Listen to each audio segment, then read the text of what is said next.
Então, bom, hoje é minha apresentação sobre Lucius Cornelius Sulla Felix, ou Lúcio Cornelius Sulla Sortudo, traduzindo para o português. Bom, antes de tudo, eu só queria, meu pai tá vendo aí, provavelmente vai ver pelo YouTube, queria agradecer a ele, porque foi ele que me deu o livro, né? Então, se não fosse por ele, eu não estaria aqui agora. Então, bom, antes de eu falar do Sulla especificamente, tem dois pontos que eu preciso... Dois pontos que eu preciso esclarecer antes. O primeiro são as reformas marianas e o segundo são como funcionavam as famílias aristocráticas em Roma. Bom, primeiro as reformas marianas.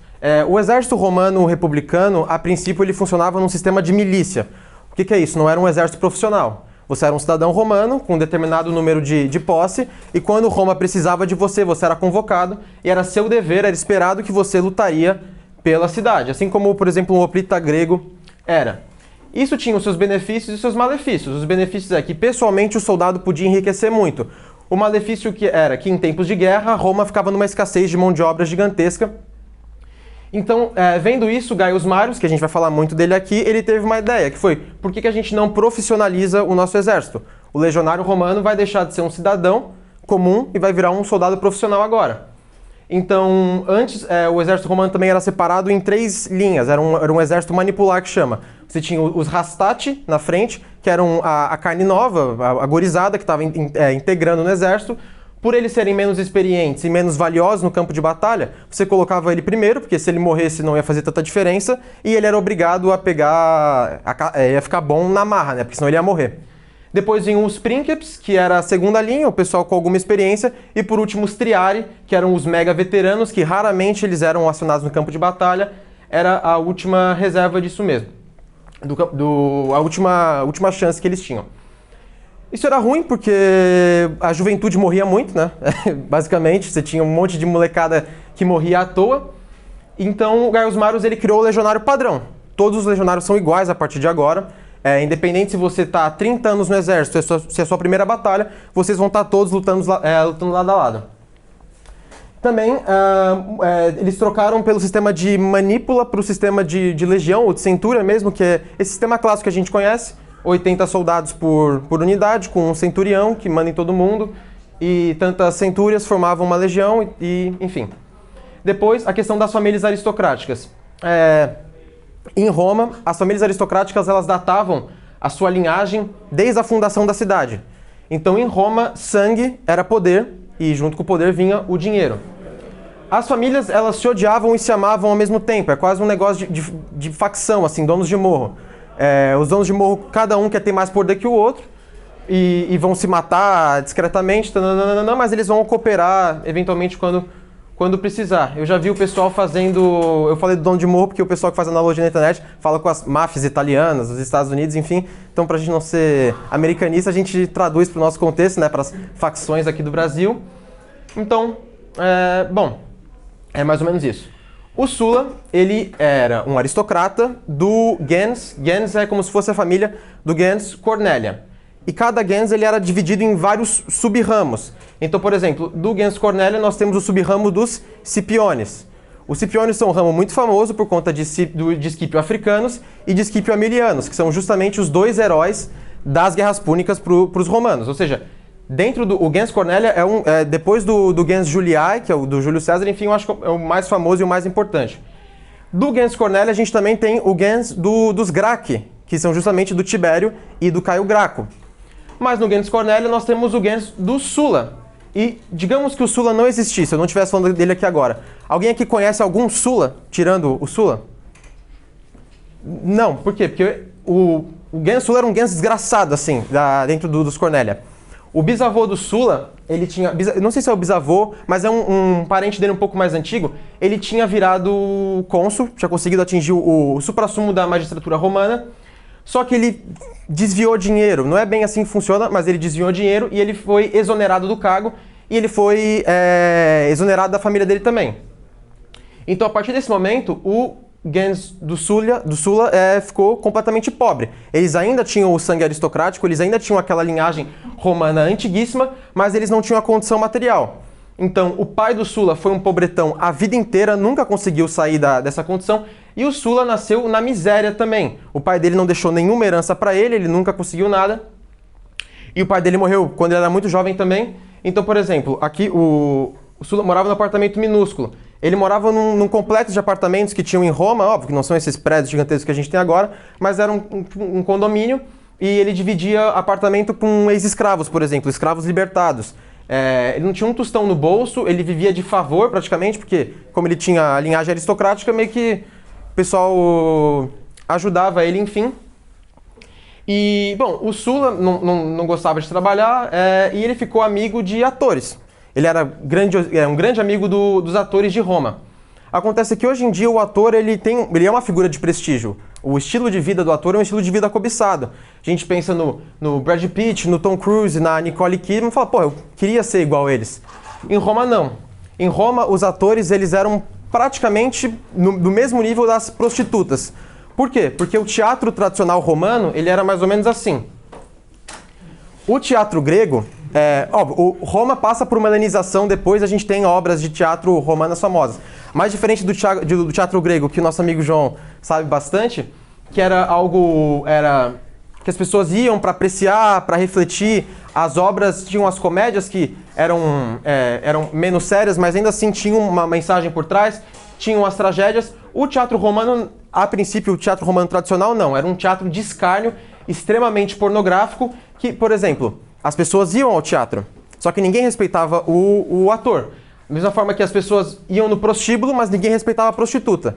Então, o teatro era muito, principalmente tanto nas camadas aristocráticas quanto nas populares, as pessoas iam muito para os teatros, mas o ator era um lixo. Então, era um teatro extremamente fálico. Isso aqui é uma reinterpretação moderna, né, de um teatro romano, mas essas são pinturas, enfim, da época. Então, os atores, eles usavam essas fantasias ridículas, assim, era muito pornográfico, o teatro simulava muitas cenas de sexo, as atrizes ficavam em situações degradantes de pornografia, extremamente expostas também, e esses eram os melhores amigos do Sulla, basicamente. O Sulla, todos os dias, ele ia ver os amigos dele apresentar a peça que eles iam fazer, e depois eles deviam ir para alguma orgia, encher a cara e, enfim, fazer as coisas que os artistas faziam. O melhor amigo do Sulla na época era um rapaz chamado Metróbios, que era um drag queen. Ele era um homem, só que ele fazia esses papéis femininos e pornográficos no palco. Bom, agora falando um pouco mais da figura do Sulla. O Sulla ele se destacava muito, ele era uma pessoa com bastante presença por dois fatores. Primeiro, porque ele destoa um pouco do italiano, né, do romano moderno. Porque ele tinha os olhos azuis, o cabelo loiro, e o Plutarco descreve ele como se fosse um pudim de aveia com amora. Porque ele tinha a pele extremamente pálida e com sardas, a pele extremamente vermelha, e tinha sardas também.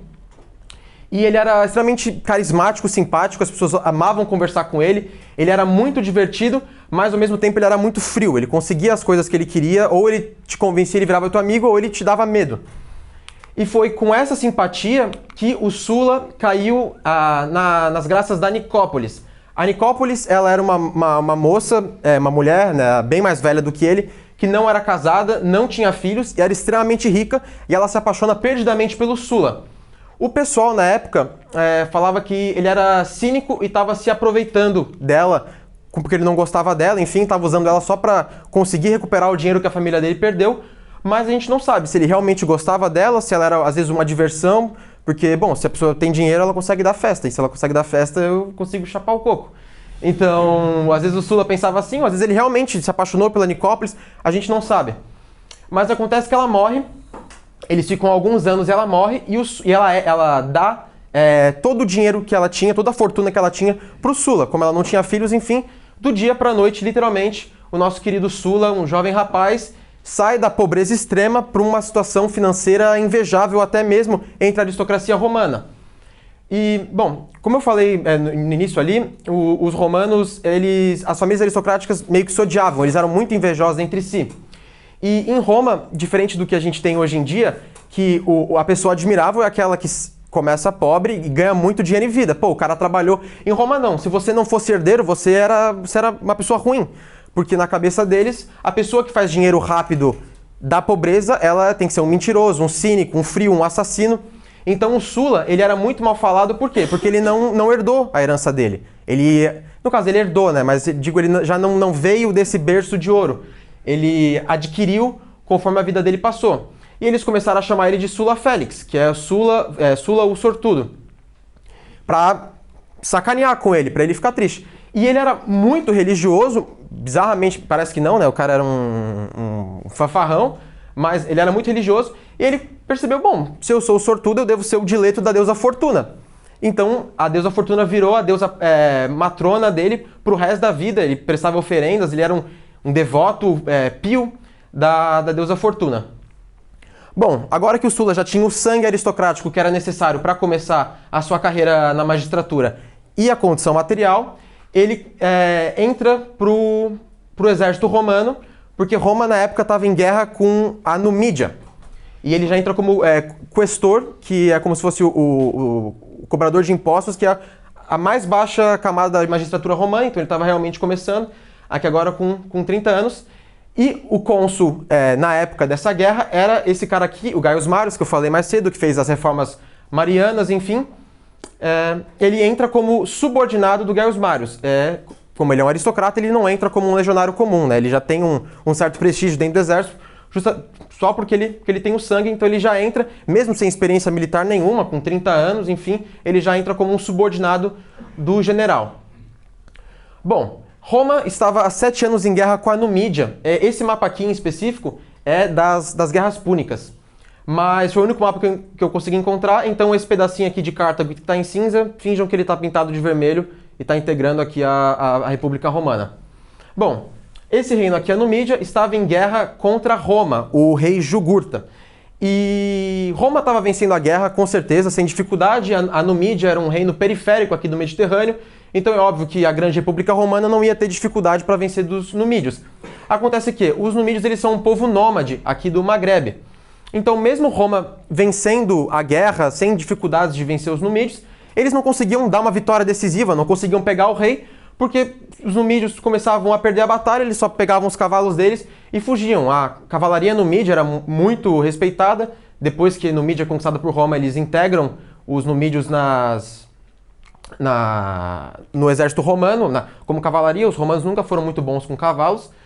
E bom, 7 anos de guerra já estava começando a ficar feio para Roma. Tipo, uma coisa é você estar há 7 anos em guerra contra uma cidade grega, ou contra ibéricos, ou contra tribos germânicas, contra persas, enfim. Outra coisa é estar em 7 anos de guerra contra os numídios. Era uma vergonha para Roma. E o Gaius Marius era o cônsul na época, o consulado durava 1 ano, então ele já era um cara muito respeitado, já era meio que um herói da República. Eles meio que colocaram ele ali para lá, resolve essa parada pra gente, porque não tá funcionando. E bom, Jugurta, ele era genro do rei Bocchus, que era o rei da Mauritânia, que é um território aqui no norte da África, e ele tinha fugido para a Mauritânia para conseguir asilo e conseguir novos soldados com o sogro dele. Sabendo disso, os romanos invadem a Mauritânia e montam um acampamento aqui na fronteira. O Sulla estava responsável por esse acampamento e numa noite 2 viajantes da nobreza mauritânia estavam viajando ali pelas estradas e eles foram assaltados por ladrões e perderam tudo, os cavalos, o dinheiro, a roupa, a comida, e eles foram pedir ajuda para o acampamento romano. O Sulla era o encarregado, eles chegaram no acampamento e contaram a história deles. A gente foi assaltado, a gente está sem nada, se a gente ficar aqui no deserto a gente vai morrer, enfim. E o Sulla comenta que se fosse qualquer general, qualquer comandante romano, ele ou ia matar o pessoal ou ia ignorar eles, deixar eles para morrer. Mas o Sulla não, ele, como eu falei, ele era extremamente simpático, ele gostou da ideia dos caras, gostou deles. Eles passaram a noite no acampamento e no dia seguinte o Sulla deu comida, dinheiro e cavalos, enfim, para eles continuarem a viagem. Bom, existe uma relação de reciprocidade. Essa nobreza da Mauritânia contou pro Sulla, os mauritanos não queriam guerra com Roma, que Jugurta estava abrigado na casa do rei Bocchus e que, enfim, se eles quisessem pegar o cara era só ir ali pro castelo e com o exército, pra fortaleza, enfim, e com o exército derrubar a cidade e capturar o cara. Só que os romanos também não queriam guerra com a Mauritânia, porque eles já estavam em guerra contra os numídios, eles iam fazer guerra agora contra 2 territórios ao mesmo tempo, ia prolongar ainda mais a guerra. Então Gaius Marius ele dá uma missão suicida para o Sulla. ele fala, bom, você junta alguns homens que você tem aí, entram sorrateiramente no castelo, conversam com o rei e convençam ele a dar o Jugurta pra gente. Bom, no melhor dos casos, eles iam conseguir vencer a missão, no pior dos casos, eles iam ser torturados e mortos, então era 50-50, né, 50-50.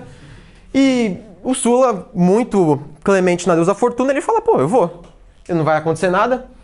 E o Sula vai, e ele chega na sala do rei Bocos, que não queria guerra com Roma, e eles falam, bom, vamos fazer uma negociação, e o rei Bocos dá os termos. Na tradição do mundo clássico, é sempre a parte que está em desvantagem fala primeiro. Ele oferece o que ele quer, e a parte que tem a vantagem diz se concorda ou não, dá os novos termos. O Jugurta falou assim, bom, o Jugurta não, o Bocos, nós não queremos guerra com Roma, a gente expulsa o Jugurta daqui e vocês deixam a Mauritânia em paz. Só que o Sula sabia que, bom, a Mauritânia já estava em paz com Roma antes. Se isso acontecesse, eles só iam voltar à guerra por estágio que eles já estavam antes, que era um estágio de bosta. Então, ele dá um all-in e fala assim, não, você vai ter que entregar o seu genro pra gente, agora.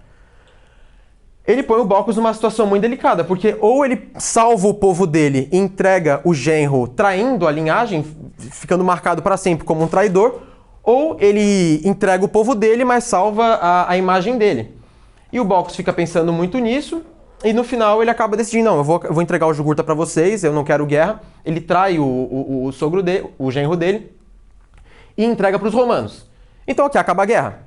Numa noite, Sula resolve uma guerra de 7 anos que estava acontecendo, e ele volta para o acampamento com o Jugurta. O Gaius Marius, ele fica contente que a guerra tinha acabado, mas ele fica preocupado. Porque, poxa, esse gurizão venceu a guerra sozinho, todos os soldados já amam ele está muito popular, estão falando mais dele do que de mim. Então, Gaius Marius volta para Roma, faz o triunfo dele. Aqui está o Jugurta, não sei se isso aqui, imagino que seja isso aqui. Ele faz o triunfo dele, mas o Sula, que era um subordinado de importância, não é convidado para o triunfo. O Sula, meio que humilde, meio que entendendo a situação, ele não fica brabo nem nada, mas a cidade de Roma só falava do Sula. O triunfo era do Gaius Marius, mas Sula era o cara do momento. E o Gaius Marius fica profundamente... com muita inveja, fica profundamente enfurecido por conta disso. Depois disso, o Sula ganha muito prestígio, eles mandam o Sula para a Grécia para plantar alguns reis subordinados de Roma, porque o sistema das províncias na República era um pouco diferente.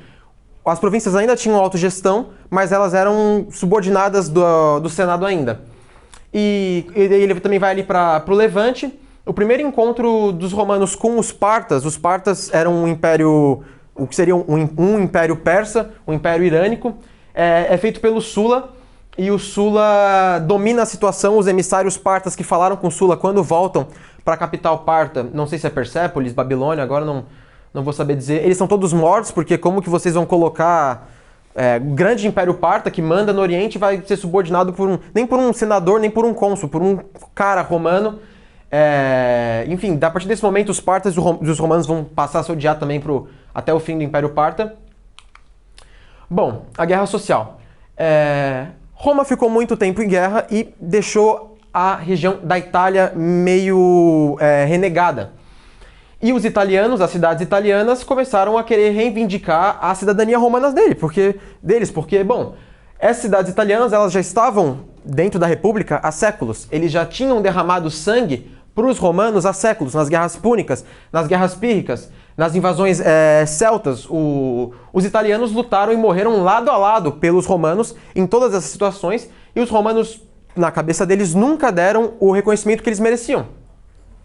Para os romanos, não. Para os romanos, lutar pela gente é o mínimo que vocês podem fazer. E para eles, não. Para eles era algo invejável. Então, eles começam, por meio de um tribuno da plebe, de forma pacífica, eles começam a reivindicar a cidadania deles, os direitos políticos. Um aristocrata italiano tinha menos direitos políticos em Roma do que um plebeu romano. E para eles isso era enfurecedor. Só que não dá certo, eles não conseguem. E um dia, numa cidade italiana, eles estavam no feriado religioso, e dentro do feriado eles estavam pedindo para os deuses que os romanos mudassem de ideia, e daí um questor romano, que eu falei que a ralé da magistratura romana chegou lá e começou a gritar com eles, que vocês são uns italianos inúteis, vocês não servem para nada, vocês não são romanos, nunca serão. Daí, no meio de um festival religioso, ou seja, uma ofensa muito grande, eles pegam o cara e começam a puxar ele com as próprias mãos e desmembram o cara inteiro. E daí Roma declara guerra contra essas cidades italianas. A partir desse momento, os italianos eles não reivindicavam mais a cidadania romana. Eles criaram um território próprio, com um senado próprio, com a magistratura deles, com um exército próprio, com uma própria moeda. Nas moedas romanas era muito comum o símbolo da loba, né? O símbolo de Roma principal era a águiazinha, enfim, essa camisa aqui não tem águia, mas era a águia, mas na moeda era a loba, e nas cidades italianas o símbolo geralmente era ou um javali ou um touro. Então se tem uma moeda aqui de um touro matando uma loba, é claro, uma ameaça, uma afronta aos romanos. A capital dessa coalizão italiana, né, ela era 100 km de Roma, ou seja, muito próxima, no máximo 3 dias caminhando um exército chegava ali. Foi muito ruim para o exército romano também, porque, bom, metade do exército romano eram das cidades italianas que faziam parte, e era um exército extremamente competente, porque era um exército romano afinal. Não era um exército numídio, era um exército romano, romano contra romano. Roma estava em guerra civil. Aqui é um desenho de um legionário romano da época, e aqui de um soldado italiano, enfim. Bom, primeiro ano de guerra, Sulla agora como general, não mais como subordinado, ele vai muito bem. Os romanos venciam as batalhas dos italianos, mas não conseguiam mais uma vez nenhuma vitória decisiva. Eles tinham acabado de sair de uma guerra também, e não queriam que a guerra se estendesse por muito tempo. Então, no segundo ano, é eleito um cônsul chamado Júlio César, que é o primo ou irmão do pai do Júlio César. Também, dinastias do Gens César, enfim, tem uma porrada de Césares pela história. O Júlio César é o César da história, mas tem infinitos depois e antes dele. E ele cria uma lei chamada Lex Julia, que era a lei que, assim, todas as cidades italianas que continuaram fiéis a Roma vão conseguir a cidadania que vocês queriam. Então, basicamente, vocês que se revoltaram, vocês se lascaram, porque quem realmente ficou fiel a gente vai conseguir. Só que, óbvio que isso não ia acabar com a guerra, né? Só ia acabar enfurecendo mais, mas eles sabiam disso, porque logo depois a Lex Julia foi aprimorada, e daí todas as cidades italianas que se rendessem a partir daquele momento iam conseguir a cidadania. Enfim, no final, quesito militar, os romanos venceram a guerra, mas na política eles perderam a guerra, porque as reivindicações dos italianos foram supridas. Óbvio que não foi todo mundo que recebeu cidadania, foi uma pequena parte da população, mas foi o suficiente para baixar os ânimos. Mas o Sulla, de toda forma, ele se consagra um herói, porque ele foi um dos generais romanos que mais conseguiu vitórias, mais que o Gaius Marius. O Gaius Marius, para ele, foi muito delicada a situação, porque eu esqueci de falar isso. O Gaius Marius, ele era um novus homo. O Sulla, ele era um aristocrata sem dinheiro. O Gaius Marius era um cara com muito dinheiro. Então, ele era de uma cidade aqui do norte da Itália, uma cidade que, por alguma razão que eu não vou saber dizer agora, Roma concedeu a cidadania para eles, provavelmente por algum ato excepcional, que Roma tinha esperado a fazer por eles, e daí, claro, os atos de bravura, o excepcional seria recompensado. Então, Gaius Marius não era romano, ele era um italiano que lutava por Roma, que foi cônsul de Roma, enfim. Ele era muito simpático à causa italiana, ele defendia a causa italiana. Para ele era o justo a se fazer, mas mesmo assim ele lutou por Roma porque ele não... Os soldados romanos que estavam em cidades italianas insurgiram-se contra Roma? Tu diz os soldados italianos... Porque você comentou, acho que você comentou, eu confundi que soldados romanos estavam nessas cidades italianas que Sim, ficavam... porque antes da guerra começar, esses soldados italianos eles eram soldados romanos.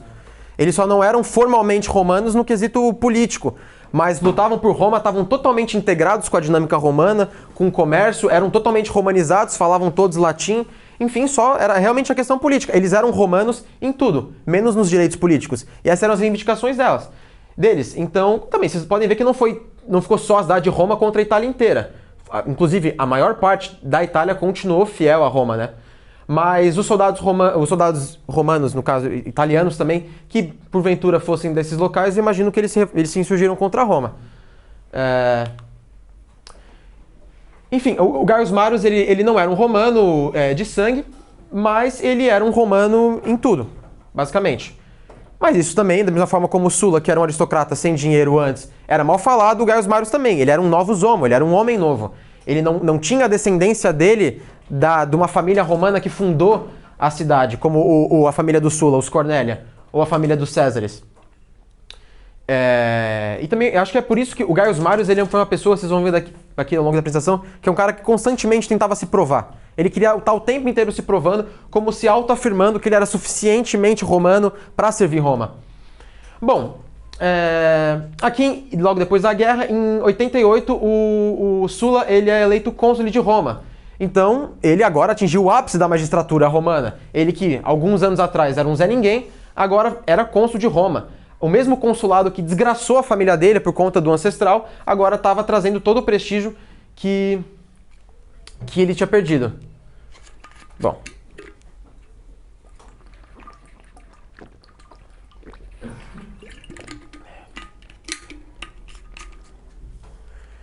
Esse cara aqui, com o capacete de leão, é um rei grego chamado Mitridates, que era o rei do reinado de Pontos, que era um reino grego ali na Anatólia, onde hoje, infelizmente, a gente chama de Turquia. E ali junto com o Mar Negro, a Anatólia sempre foi uma região muito rica, porque era a região de intercâmbio entre a Europa... Perdão, gente. Era a região de intercâmbio entre a Europa e a Ásia. E ele era um rei extremamente rico. Ele era um descendente de Alexandre, não direto, né? Porque os filhos do Alexandre acabaram sendo todos mortos. Mas é aquela loucura que fica a Ásia, depois que Alexandre morre, um monte de reinos helenísticos, enfim. Ele estava nesses. Ele era um cara extremamente... Ele era megalomaníaco. Ele achava que ele era a reencarnação de Alexandre o Grande e de Hércules ao mesmo tempo, e filho de Zeus, e... Ele era malucão, assim. Quando ele tinha uns 15 anos, ele era um príncipe, né? Não era rei ainda. E ele vai na floresta e desaparece. E todo mundo achou que ele morreu, enfim. Aí ele volta 5 anos depois, vivo, todo ferrado, todo rasgado, enfim, morando com os lobos. O cara fez um raw dog, assim, na natureza, tipo o Tarzan, por 5 anos. E ficava tomando veneno durante o dia, porque se um dia alguém tentasse envenenar ele, ele não ia morrer. Ele treinava luta, matou umas 7 esposas que ele teve, porque constantemente achava que os filhos que ele ia ter iam matar ele também, porque acho que o pai dele era um usurpador, então o pai dele matou o irmão, alguma coisa assim. Então, também era muito comum nessa região ali dos reinos helenísticos, esse patricídio, enfim. E Roma, como eu falei, tinham vários reis subordinados ali naquela região, que foram todos apontados pelo Sulla, e ele invade essa região, troca os reis, e Roma tinha em torno de uns 80 mil colonos ali na região da Anatólia. Não romanizados, romanos mesmo, italianos, que migraram para lá para plantar, enfim, ele mata todo mundo. Sim, são 80 mil romanos mortos, é um dos primeiros genocídios documentados da história, e Roma não vai deixar barato. Então Roma declara guerra contra Mitridates, e Sulla, como cônsul vigente, vai ser o cara que vai derrotar Mitridates. E, cara, uma coisa é você vencer dos numídeos, assim. É um bom prestígio militar, é algo bom para sua carreira, tanto que rende um triunfo, mas outra coisa é você derrotar um reino descendente de Alexandre o Grande. Até então, seria uma das guerras mais importantes que Roma teria lutado. Antes disso, antes até mesmo das guerras sociais, uma coalizão de tribos germano-célticas invadiram a Itália também, e o Gaius Marius tinha repelido. Então, o Sulla era o homem do momento aqui, por conta da Numídia. Depois, o Gaius Marius volta a ser o homem do momento por conta dessa invasão dos Cimbri. E agora o Sulla quer voltar a ser o homem do momento de novo, se ele derrotar o Mitridates. Ele, como cônsul, é ele que decide, eu vou ser o cara que vai lá, ele junta as legiões dele. Outra coisa das reformas marianas. Antes, os soldados, eles eram da República, do Senado, e o Senado apontava um general para cuidar do exército. Acabando a guerra, o exército era dissolvido, porque eles eram todos civis, né? E o general voltava para o seu ofício civil também. Agora, com as reformas marianas, não. Os soldados são subordinados do general. Eles não atendem ao Senado nem à República, eles atendem ao general, porque é ele que paga o salário deles, é ele que faz tudo. Então o Sulla tinha as legiões dele ali no sul da Itália, ele reuniu o acampamento, preparou viagem e ia sair. Só que Gaius Marius, que tava velho, já acabado, e não queria perder o prestígio militar que ele tinha conseguido, Ele começa a falar que não, que você eu que vou derrotar o Mithridates. Eu sou o grande Gaius Marius, acabei de derrotar os Cimbri, eu não tô velho, eu tô bom. E daí falam que ele ia pro Campus Martius, que era o templo de Marte, todos os dias e começava a fazer atividade física, corria, fazia flexão, pulava, e em vez do pessoal falar, pô, o velho tá se esforçando, ele foi triste assim, tipo, pô, a decadência da velhice, né? O cara que não aceita que tá velho, enfim, tá batendo na tecla, e como eu falei, de grande herói da República pra velho chato. O Gaius Marius, ele acaba com a reputação dele nessa aí. Enfim, o cara tem que saber a hora de parar. Um pouco antes do Sulla viajar, um tribuno da plebe, chamado Sulpicius, mais uma vez um tribuno da plebe enchendo o saco, ele agita as massas italianas novamente, porque a questão da cidadania ficou meio mal resolvida.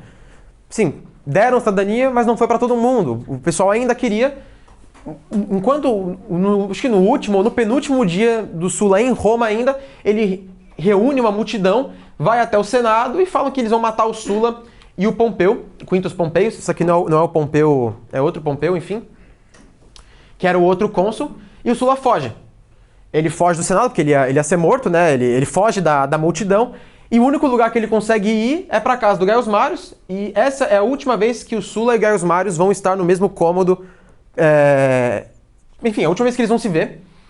Só que uma coisa o Sulla não sabia é que quem tinha conversado com o Sulpicius para agitar justamente as massas no dia que o Sulla ia embora foi o Gaius Marius. Era tudo um plano dele para matarem o Sulla ou para o Sulla fugir, enfim, para ele não conseguir ir para o exército dele e não conseguir ir para Anatólia lutar. O Sulla, da casa do Gaius Marius, ele consegue fugir, ele vai pro acampamento dele, agora finalmente se preparando efetivamente para viajar. Só que o Sulpicius, ele toma controle da cidade, um tribuno da plebe, e fala que Gaius Marius é o general que vai liderar os romanos contra o Mithridates. Ou seja, o cara ele delirou aqui. O tribuno da plebe não pode fazer isso. O tribuno da plebe, conforme foi passando o tempo da República, ele saiu de um mero poder de veto, um representante político do plebeu, para um ditador em potencial. E a única coisa que os romanos não queriam era um rei novamente. Bom, o Sulla fica enfurecido, mais uma vez, porque nada estava dando certo. Ele que foi um cara que se acostumou a vida inteira a tudo acontecer, tudo cair do céu para ele, e agora não estava dando certo mais. E ele reúne os soldados dele, os generais. Ele fala assim, bom pessoal, eu tenho um plano, isso não pode ficar assim. O Gaius Marius não vai liderar Roma contra Mithridates, isso é meu por direito, né? Eu sou o cônsul, eu que decido. Então a gente vai invadir Roma. A gente vai invadir a cidade. Isso era o pior sacrilégio que um romano podia fazer. A cidade eterna nunca seria uma cidade armada, e muito menos uma cidade invadida por outros romanos. E ele abre o jogo, ele fala para os generais dele assim, pessoal, eu sei que isso é algo louco, enfim, a gente vai ser possivelmente amaldiçoado pelos deuses, então quem não quiser me acompanhar nessa não tem problema nenhum. Eu não vou buscar vingança, não vou exonerar vocês. A grande maioria dos generais dele deserdam ele aí, alguns ficam. Os soldados não, porque os soldados eram perdidamente apaixonados no Sulla. Ele era um cara extremamente carismático. E existia esse fenômeno também depois das reformas marianas dos soldados amarem o general. É só ver, por exemplo, os soldados do César amavam o César perdidamente. Quando o César também decide invadir a cidade de Roma, os soldados vamos pra caralho, e foram também. Então, o Sulla invade efetivamente a cidade de Roma. Roma estava desprotegida, porque a cidade não tinha um exército, e ele fala precisamente para os soldados dele assim, isso não é, o povo romano não é nosso inimigo, não é uma invasão, não é um saque aqui. Vocês não podem estuprar mulher nenhuma, porque são mulheres romanas, vocês não podem saquear as casas, porque são casas romanas, vocês não podem quebrar tudo, a gente não está invadindo uma cidade, a gente está reconquistando ela. Se sua casa é invadida por um ladrão, você não vai quebrar todos os seus móveis para o ladrão ir embora, né? Então é basicamente isso que ele está querendo dizer. A gente só vai atacar o ladrão. No momento que o Sulla entra na cidade, a população começa a jogar pedra neles e ele fala, tá, então queima as casas de quem tá jogando pedra. Então o plano já começa a dar errado aí, né? Porque a gente não vai quebrar a cidade, mas no momento que ele entra na cidade... Só que isso ele mata algumas pessoas no caminho ali, mas é ínfimo comparado ao que vocês vão ver mais tarde. a multidão que o Sulpicius tinha reunido, que são um bando de plebeu, pé rapado, vão atacar o exército os legionários do Sulla, eles matam todo mundo facilmente, né? Enfim. Enfim, ele toma controle da cidade novamente, o Gaius Marius foge, e daí ele pacifica a cidade e ele põe 12 nomes, prega na porta do Senado. Aqui eu botei o Papai Noel porque tem uma piada que fala que o Sulla é o Papai Noel, porque se você é um bom menino, ele vai te recompensar, mas se você é um mau menino, você tá lascado, né? Então é basicamente isso. Vai se fazer mais sentido no final.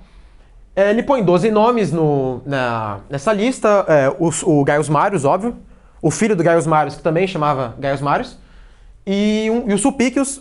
O Sulpicius, ele tinha sido morto pelo escravo dele. O escravo dele trai ele, e daí o escravo chega pro Sulla e fala, olha, eu matei o Sulpicius, e o Sulla, muito contente com o feito que o escravo tinha feito para ele, como eu falei, os romanos recompensavam muito bem aqueles que faziam atos de heroísmo por Roma, ele liberta o escravo estava liberto. Mas como era um escravo que tinha matado o seu mestre, ele joga o escravo de um precipício, porque, enfim, a lei é a lei, né? Você não pode matar o seu mestre. Então você vai ser recompensado pelo menos ele não morreu como escravo, que tinha algum prestígio na época por conta disso. Gaius Marius é oficialmente um inimigo da República Romana, e todos aqueles que vissem Gaius Marius deveriam matá-lo ao encontrar, ou capturá-lo e entregá-lo pro Sulla. Qualquer um que ajudasse o Gaius Marius, de qualquer forma que seja, também seria um inimigo de Roma e sofreria as mesmas consequências que o Gaius Marius receberia. Bom, agora Roma estava politicamente dividida entre duas facções. Aqui começa realmente essa divisão entre populares e optimates. Os populares é um movimento que ganha muita força com os irmãos Gracchi. Basicamente, os populares são aristocratas romanos que tentam atingir poder político por meio do povo. Então, eles, em vez de crescerem na magistratura, como Sulla, de questor, indo subindo até virar um cônsul, eles tentam virar tribunos da plebe, ou até mesmo acabar virando cônsules, mas eles ganham o povo. Eles querem ser os pais dos pobres. E os optimates não. Os populares tendem a ser mais progressistas nos quesitos de legislação.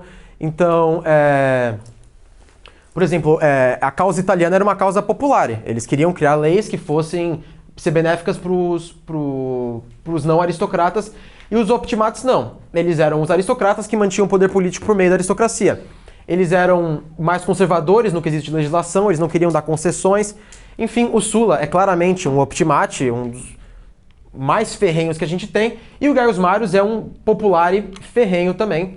Então o Senado tá dividido, Roma está dividida.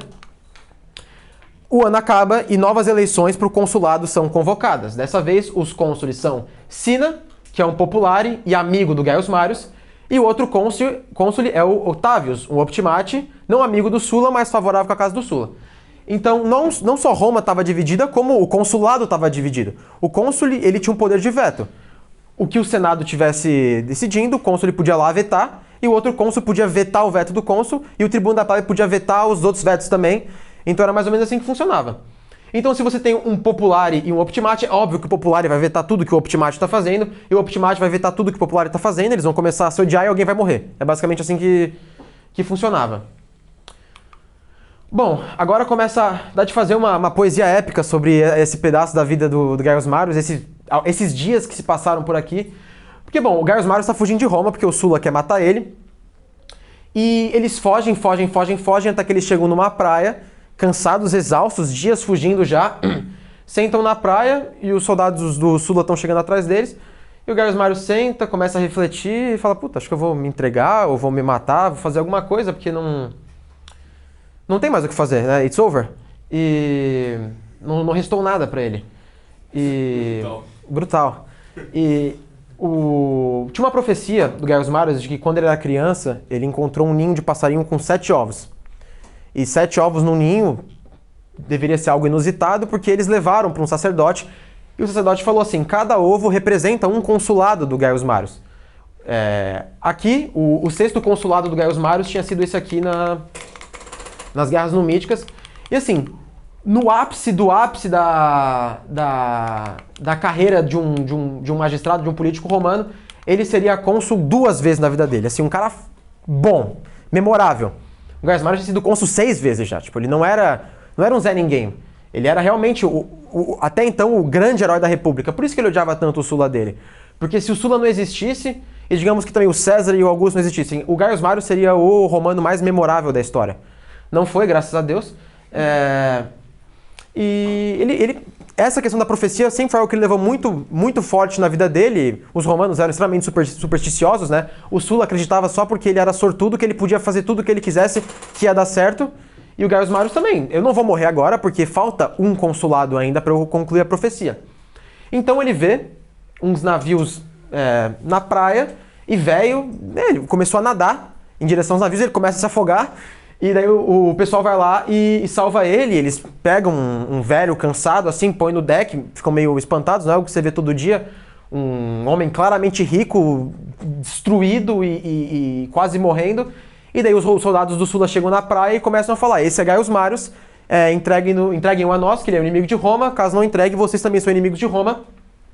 E o Gaius Marius começa a implorar, assim, que nem uma criança mimada, chorar, bater as pernas, fazer birra. E ele acaba comovendo os soldados, os marinheiros, e os marinheiros levam ele para uma cidade, param no porto, e falam: olha, a viagem vai ser longa, entra na cidade, paga uma estalaria, dorme, amanhã de manhã a gente segue viagem, você tá cansado. E o Gaius Marius, meio que sem escolha, ele vai, dorme, quando ele acorda de manhã, os caras tinham ido embora. Eles tinham abandonado ele ali, ele fala: ferrou. Então ele começa a andar, ele entra na floresta e ele encontra uma casa com um senhor morando no meio do mato.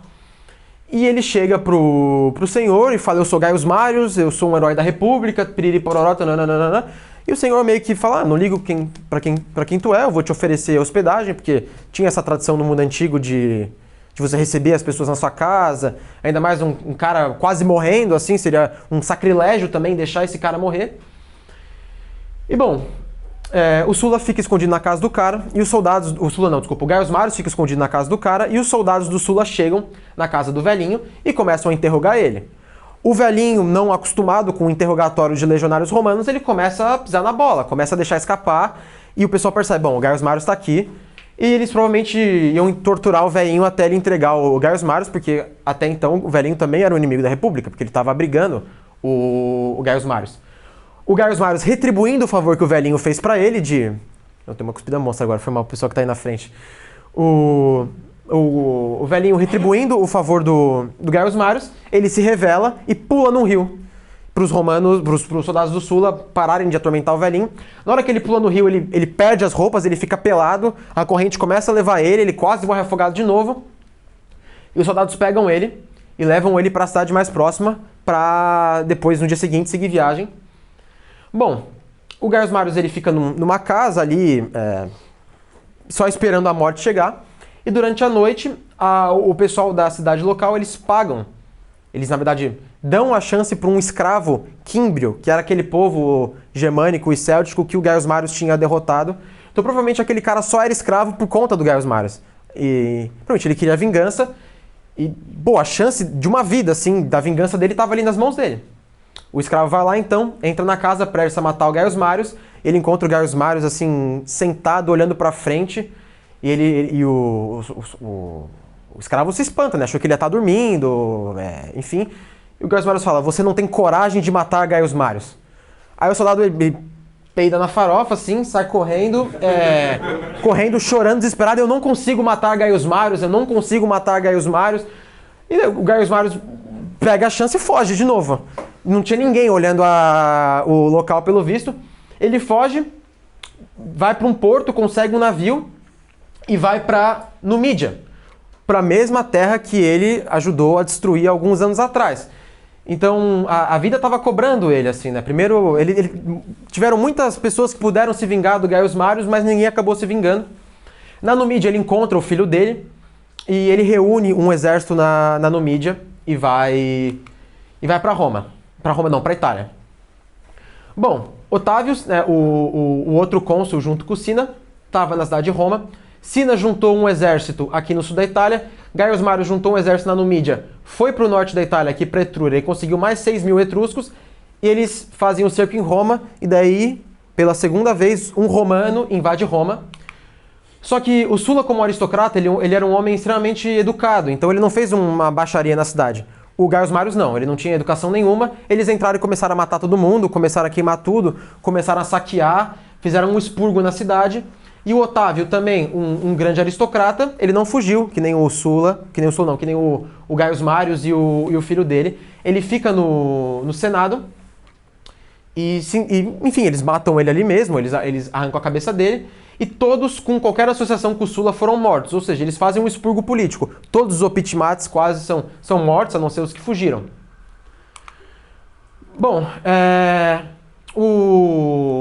o Sulla estava na Grécia, se de falar, né? Onde é que estava o Sulla enquanto tudo isso aconteceu, né? Por que ele não fez nada? Ele conseguiu partir para a Grécia finalmente, ele estava em guerra, e o Gaius Marius se elege cônsul. Outra coisa que não existe. Não se elege cônsul, né?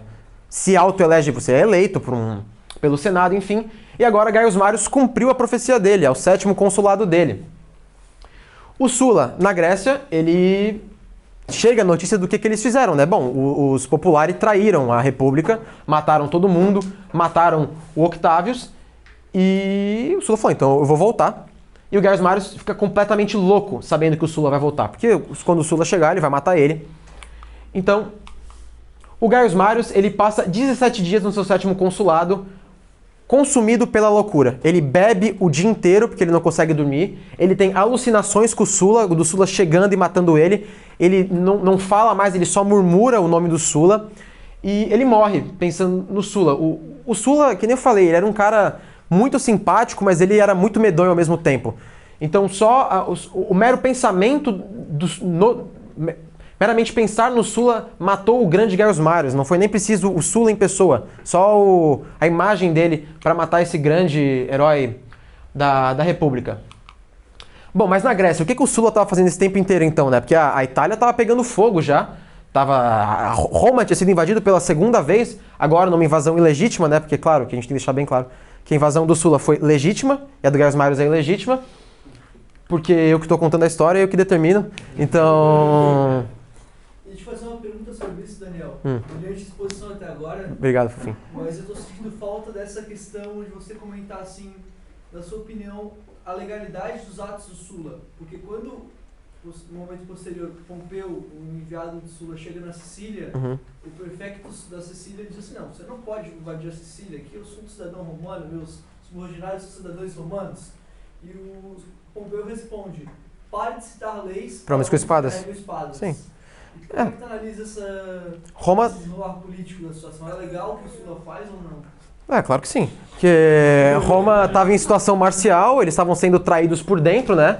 A cidade foi gerida pela aristocracia romana por um vínculo de sangue divino, inclusive, né? São descendentes de Rômulo, e Rômulo é filho de Marte, e de Enéas também, né? São filhos de Vênus ao mesmo tempo. E aparece um pessoal que quer começar a cagar regra na cidade. Um bando de italiano que quer virar senador a partir do dia pra noite, vocês não construíram a cidade. Roma não foi construída em um dia. E quem construiu Roma foram romanos, não foi o resto do pessoal. Então, é isso, Roma estava em situação marcial. Precisava do Sulla para ditar as regras. E o Sulla, inclusive, estou adiantando um pouco, ele reinstitui as instituições da República que estavam degradadas há muito tempo. É tão legítimo o que ele fez que ele relegitima a República que estava deslegitimizada.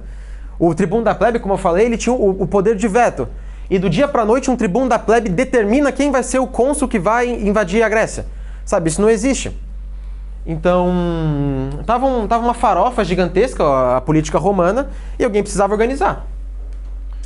Por meios violentos, infelizmente, mas quem começou a guerra foram os populares, não foi o Sulla. O Sulla estava em outra guerra, que enfim, vou falar agora, ele estava na Grécia, lutando contra o Mitridates, e a guerra estava indo muito bem para os romanos, eles estavam vencendo sem muita dificuldade. O Mitridates não era um grande general, ele era talvez uma grande figura, um grande personagem, mas definitivamente não era um grande general. E a guerra estava indo bem, só que os romanos ficaram presos num cerco em Atenas, há algum tempo já. E o cerco em Atenas é algo especificamente difícil, porque Atenas era uma cidade dividida em dois polos. Tinha o porto de Atenas e tinha a cidade de Atenas. Quando você sitia uma cidade, o objetivo é fazer o pessoal passar necessidade até eles se renderem ou ficarem debilitados o suficiente para você invadir. Acontece que a cidade de Atenas ela era conectada com o porto e tinha um canal protegido por uma muralha. Então, mesmo a cidade e o porto estando sitiados, as mercadorias e os suprimentos ainda conseguiam escoar para Atenas. Então, esse cerco aqui é um dos cercos mais sangrentos também da história de Roma. Os romanos tentaram...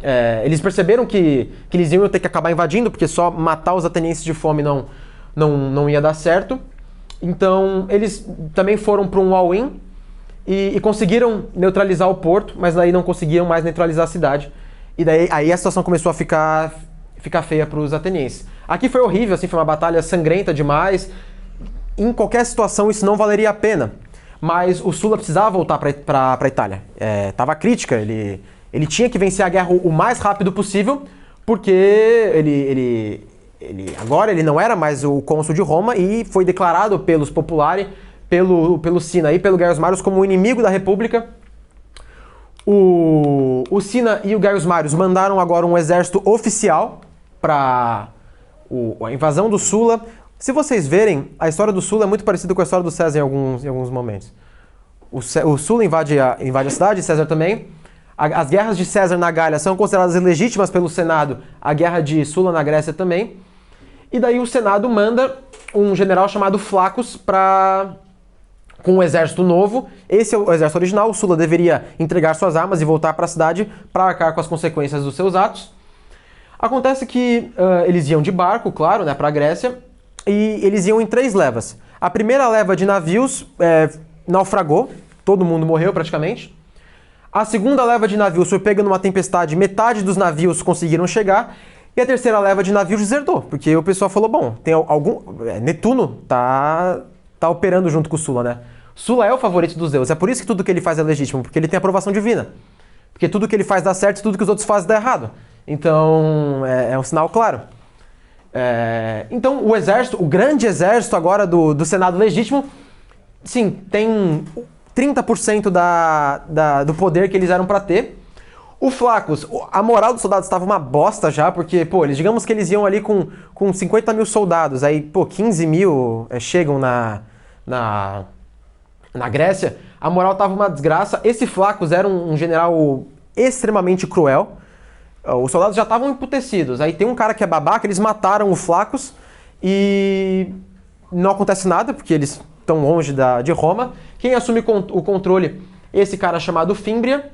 E enquanto isso acontece, aí o Sulla consegue invadir a cidade de Atenas. E quando ele chega com o exército, os anciões de Atenas chegam e começam a dar discurso da história de Atenas. Nós somos os grandes atenienses, a filosofia... Nós derrotamos os persas, sei lá o quê, e o Sulla manda eles calarem a boca porque ele não tá ali para ouvir a história de Atenas. Ele tá ali para a rendição deles. Enfim, eles se rendem. Essa pintura aqui, pelo que eu vi, o título é A Queda de Atenas pelo Sulla, só que ela é meio mentirosa, porque eles não queimam a cidade. O Sulla, acho que ele fica comovido pelas palavras dos anciãos e poupa a cidade. Os atenienses só se rendem, enfim. O Fímbria, ele também decide dar um all-in e ele quer capturar o Mithridates e vencer a batalha dele. Porque se ele vencer a batalha contra o Mithridates, ele vai ser o herói da campanha, vai ser o novo romano do momento. Tananã, tananã. Os generais romanos, eles tinham essa coisa de quererem serem o cara.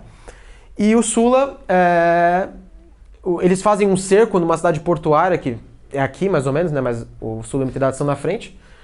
E eles fazem o cerco e o Sulla pega os navios dele e resgata o Mithridates, ou seja, ele resgata o inimigo dele e eles fazem um acordo. E, bom, como eu falei no início, é sempre a parte que está em desvantagem que fala primeiro. E quando o Sulla e o Mithridates se encontraram, o Mithridates todo convencidão, achando que era o cara que perdeu tudo, metade do exército, ficou quieto, esperando o Sulla falar. E o Sulla deu uma lição de moral nele, né? Deu nos dedos dele. E daí o Mithridates começou a pedir desculpa, sei lá o quê, nunca queremos guerra com Roma, aquele discursinho de vítima, enfim. E o Sulla só falou, cara, tu matou 80 mil romanos de graça. Então eles fazem um acordo de paz. A guerra acaba com um acordo de paz, o que é algo muito ruim, porque esse cara aqui vai voltar a encher o saco 2 vezes ainda.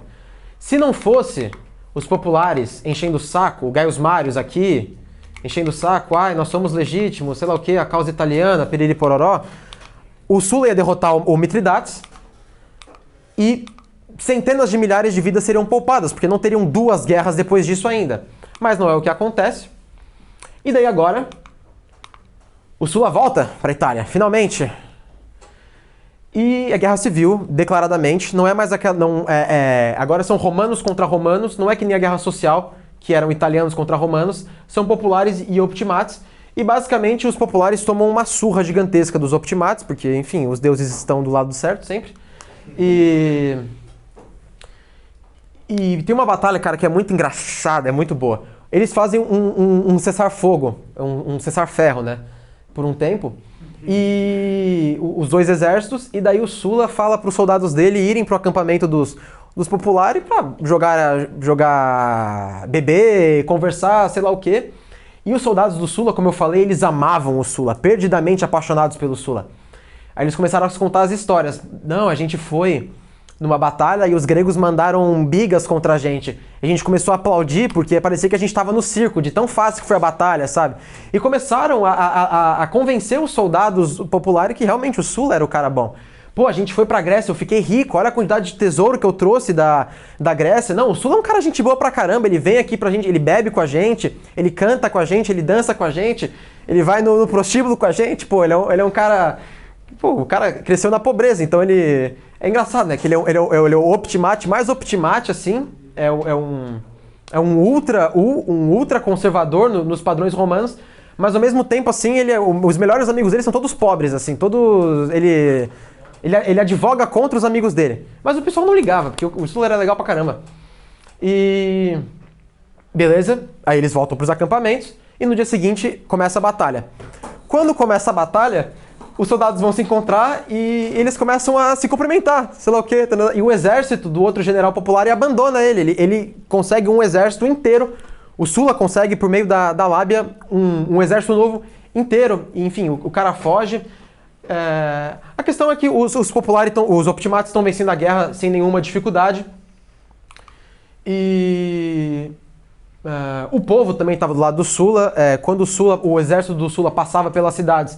Eles recebiam presentes, taranã. Então não só os deuses, quanto o povo de Roma estava ao lado do Sulla. A causa popular não tinha fundação, base nenhuma.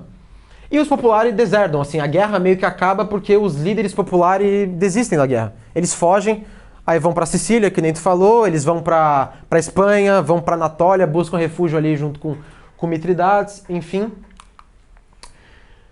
Parecia que a paz tinha sido instaurada, finalmente, mas aí os samnitas e os lucanos reúnem um exército gigantesco e marcham em direção a Roma. A cidade que estava até então desprotegida, porque o último líder popular a lutar, no caso, o último que não tinha abandonado, era o filho do Gaius Marius. E quando É muito engraçado o jeito que ele morre, eu não ia falar disso, mas eu vou ter que falar. Que o quanto eu puder destruir a imagem do Gaius Marius, eu vou querer fazer. O filho do Gaius Marius, ele meio que se via como o herdeiro espiritual do próprio pai. E daí na batalha que ele é derrotado efetivamente, ele pega as tropas dele, os soldados do Sulla estavam caminhando na chuva de madrugada, a madrugada inteira estavam exaustos, e daí o Sulla fala, não, vamos montar acampamento, vamos descansar. E existia um acordo entre cavaleiros que você não ataca o seu inimigo quando ele está se preparando para dormir. E o filho do Gaius Marius, né, o Gaius Marius filho, o Júnior, ele ataca ali. E os soldados romanos, eles ficam... romanos, porque os optimatos são os verdadeiros romanos, né? Então, os soldados romanos, eles ficam enfurecidos, porque... Pô, quando a gente acampa, quando a gente quer dormir, nada vai parar a gente, praticamente. Então, se você quer sua caminha, montar acampamento, daí vem um desgraçado de um Gaius Marius, começa a tirar flecha, começa a jogar dardo em você. Assim, eles lutaram com um vigor que eles nunca tinham lutado na vida deles. O Gaius Marius Júnior, ele tenta dar uma de herói do povo, se joga com o cavalo dele no meio dos soldados do Sulla, ele cai do cavalo, os soldados dele fogem, ele fica sozinho, enfim, é uma vergonha. Ele não recupera a imagem dele, ele foge para uma cidade, aí ele é recebido, os soldados dele vão atrás dele, Só que a cidade não queria brigar o exército, então ele meio que abandona o exército dele pra morrer. E os soldados do Sula começam a matar todo mundo e vira uma carnificina e, enfim, não tem honra nenhuma, né? Em vez de morrer com o exército, como um grande romano faria, ele abandona pra morrer. Enfim, nessa confusão dessa última batalha contra o filho do Gaius Marius, os samnitas e os lucanos invadem, montam um exército e vão em direção a Roma, que estava desprotegida. Eles iam chegar na cidade, iam matar todo mundo, e o Sulla precisava de uma movimentação rápida. Ele não tinha tempo de... Pô, os soldados deles estavam exaustos já, porque não tinham dormido e estavam lutando há horas. Então ele pega os melhores legionários dele, faz uma pequena comitiva, tipo um negócio bem espartano, assim, os 300 grandes soldados, e vai pra Roma defender. E, cara, é bizarro, não sei, o mundo antigo dá umas dessas, assim, de um exército tem tipo 1-7 e eles ganham a batalha. Eu não sei explicar muito bem como funciona, mas o Sulla, em número gigantescamente menor do que os italianos, ele, assim, a batalha é muito rápida, acho que a batalha dura coisa de 35 minutos, assim, eles não dão o tempo exato, mas é menos de 1 hora. Eles derrotam. E daí, no meio da batalha, o Sulla viu que eles tinham ganhado, o Sulla entra na cidade e ele começa a dar um discurso para os romanos de como ele salvou a República pela 3ª vez. E o povo começa a falar que eles não conseguem escutar o Sulla porque o som de gente morrendo fora da cidade era muito alto, porque os romanos estavam matando todo mundo. Bom, Sulla agora vence a guerra civil, os populares são praticamente eliminados, tirando por aquele cara, que eu esqueci o nome dele agora, devia ter anotado, que foi aquele cara que o exército dele deserdou ele foge pra Espanha ali, e fica alguns anos ainda enchendo o saco, mas o Sulla agora retornou, trouxe Roma de volta à sua antiga glória, que os populares tinham acabado tinham estragado, e ele se declara como um ditador vitalício. A figura do ditador, ela era uma figura muito comum na República, só que alguns séculos antes, não era mais comum nessa época. Sim, ditador já era raro, assim. Aí o ditador vitalício, que é pro resto da vida, geralmente o ditador ele é ditador por 6 meses, por um período de meio consulado, que é só pra resolver as coisas. Ditador pra vida, o pessoal ficou pensando, tipo, pô, você é rei, né? Você tem cara de rei. O ditador vitalício é um rei, e os romanos tinham aversão a qualquer tipo de monarquia, porque toda aquela história da República, enfim, da fundação da República. Mas ele não estava nem aí, porque ele era o Sulla, os deuses estavam junto com ele, se fosse ruim teria dado errado e não deu, então tá certo. E daí agora, lembra que ele tinha feito a primeira listinha com 12 nomes? Ali na primeira vez que ele derrota os populares, agora ele faz uma lista com 1000 nomes, assim, é um negócio absurdo, agora sim é um expurgo. Ele começa a matar todo mundo, é a proscrição do Sulla, agora sim a figura do Papai Noel tá bem estabelecida, né, dos bons meninos e dos maus meninos. E ele reinstitui as instituições da República para sua função original. Então o tribuno da plebe, por exemplo, que os tribunos da plebe já vinham enchendo o saco, desde os irmãos Gracchi, depois os Sulpícios, enfim. O tribuno da plebe, ele é um magistrado que representa o povo como poder de veto. Ele não legisla, ele não governa. O tribuno da plebe já estava há alguns séculos legislando, o que é um sacrilégio, e ali o Sulpícios, ele extrapola qualquer tipo de limite quando ele determina que o Gaius Marius vai ser do dia para a noite agora o general romano. Então o tribuno da plebe volta para o seu estágio original. Aí tem algumas outras mudanças políticas, enfim, que não vale a pena listar, porque eu já esqueci, vocês vão esquecer também daqui 20 minutos também, então... O Júlio César é engraçado porque a família do Júlio César era de tradição popular. E o pai do Júlio César, ele fica do lado do Gaius Marius, e a família do César também se ferra muito. O César meio que cresce na pobreza, não como o Sulla, mas o César também. Da mesma forma que o Sulla, o César teve que começar na carreira militar, conseguir a glória dele aos poucos. Então, a figura do Sulla e do César é uma figura bem parecida. E o Sulla pessoalmente perdoa o Júlio César, que era um guri de 19 anos aqui nessa época, tinha minha idade, mas ele fala já, o rapaz das roupas largas, das roupas frouxas, na verdade, porque o César ele usava a roupa dele toda frouxa, tanto que quando o César vira o César, vira moda em Roma usar a toga frouxa, porque se o César usa, todo mundo vai usar, enfim. Ele fala, ó, o rapaz das roupas frouxas, vocês têm que tomar cuidado, porque ele já sacou quem que era a figura, né, ali na época. E ele se declara ditador vitalício, reforma as instituições romanas, só que ele fica como ditador vitalício 2 anos apenas. Por quê? Porque ele era um republicano, ele não era um ditador. Ele faz tudo o que tinha que ser feito e ele abdica do cargo dele. Ele poderia continuar sendo um ditador vitaliciamente, né, pro resto da vida. Mas não, ele resolve o que ele tinha que fazer e um dia, o último dia do Sulla como ditador vitalício, ele chega no Senado, dá bom dia para os senadores, enfim, senhores muito parecidos com esses que estão aqui agora, e ele meio que fala, ó, pessoal, não quero mais. Ele vai embora, ele tira a roupa dele de ditador, né, de cônsul, enfim, imagino que o ditador devia usar as vestes do cônsul, e vai para casa caminhando, e tem um gurizinho pequenininho que fica, pequenininho não, devia ter uns 10, 11 anos, porque ele entendia a situação. Ele vai o caminho inteiro do fórum até a vila do Sulla, xingando ele. Seu tirano, seu tirano, seu tirano, seu tirano. E o Sulla vai rachando o bico, porque ele era um cara relaxado, né? E daí quando ele chega na casa dele, aí já vira lenda, né? Mas enfim, ele chega assim. É essa juventude romana que nunca vai permitir a tirania. A tirania, no caso, os populares. Então... Enfim, eu gosto muito do Sulla. E daí, agora que o Sulla tá aposentado, o que ele faz? Ele vai chapar o coco, porque a vida inteira dele, quando ele era gurizão, ele era bebão, aí ele teve que virar um cara sério, porque ele precisa de... Óbvio, nunca foi 100% sério, né? Ele também festava a vida inteira, só que ele ainda tinha que trabalhar, uma coisa que ele odiava. E daí, o que ele faz? Ele pega aqueles amigos atores dele, que eram todos perrapados, todos pobres, drag queens, o Metróbios, que já agora era um velho agora, e o Sulla financiava o grupo de teatro, sei lá, dos amigos dele, e o Metróbios já tava um velho, assim... Pô, como é que eu posso falar isso sem ficar esquisito? Assim, as pessoas não queriam mais ver um drag queen idoso nos teatros, então quando o Metróbios ia apresentar, as pessoas gritavam com ele, pediam pra ele sair do palco, e daí o Sulla aparecia pra defender o amigo, e todo mundo ficava pianinho, assim, porque, pô, é o Sulla... Enfim, o Sulla, o melhor amigo dele da vida inteira foi o Metróbios, eles ficaram anos e anos e anos sem se ver, mas depois que o Sulla volta, eles voltam a ser melhores amigos, e o Sulla passa os 2 últimos anos de vida dele bebendo, festando e prostibulando até não aguentar mais, e ele morre 2 anos depois de renunciar por conta de problemas no fígado relacionados a consumo abusivo de álcool. Ele também...